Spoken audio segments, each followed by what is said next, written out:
Hi everyone, I want to welcome you to our little report on today's WASDE, as well as maybe our field as a market recap. I'm Colby, I'm one of your grain originators. Colt, I'm also a grain originator. We're going to start us off with corn.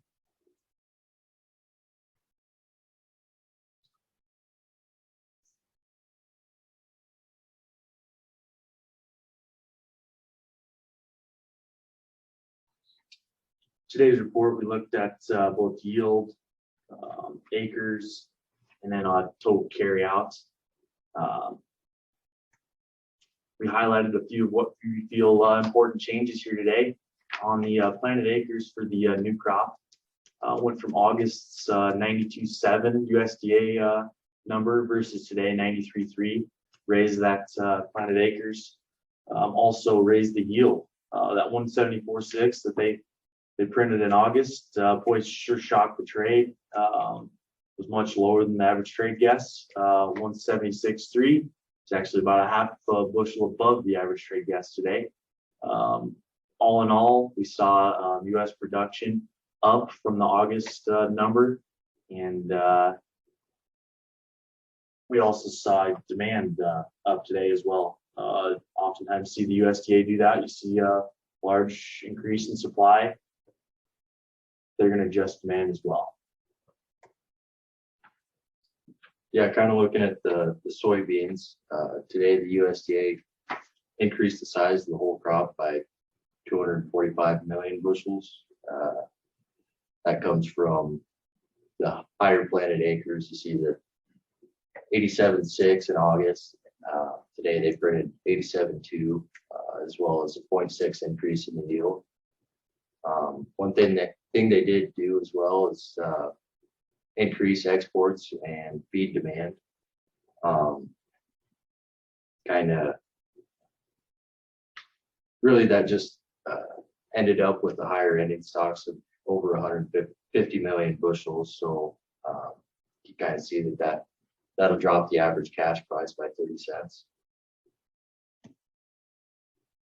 Couple take-home points on the corn and the beans.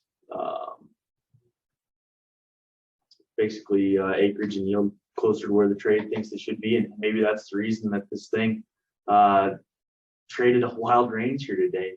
We were down 10 or 12 to start just after the report, and closed up 6 or 7 on the corn on the day. The market didn't know where they wanted to, how they wanted to digest this report. Looking on to harvest, seeing harvest pressure in the south. Boy, should be seeing some corn into Hemingford here by the end of September. Kind of excited about that.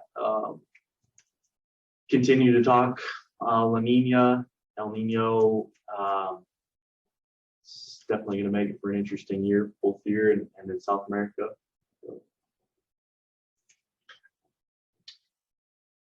Looking at the soybeans, really stocks are up on the soybeans, but that is still a tight number to start with going into next year. Looking at the wheat, really the only thing they changed today was they reduced imports, which increased or decreased the ending stocks and tightened up the carryout number.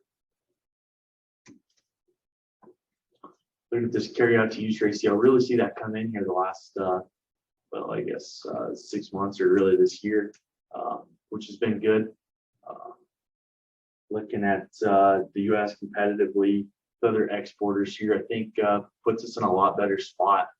I know a lot of, I guess, worldwide wheat carryout is still up, but a lot of that wheat is held already in China and India versus the rest of these exporters here on the screen.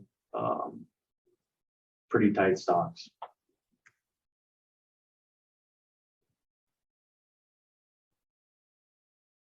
Something to look forward to would be that September 30th small grain summary report. Give you a better idea on how this new crop wheat as well as carryouts are in the wheat.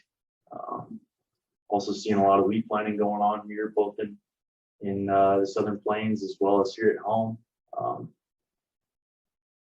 I know maybe not the greatest wheat planting conditions for most of it. It'll be something to watch, see if we can get this wheat a good start or not. We're lucky enough to get nice little rain in Hemingford and most of our territory just a week ago. So sure got guys maybe into the field earlier than most years, but sure hope it works out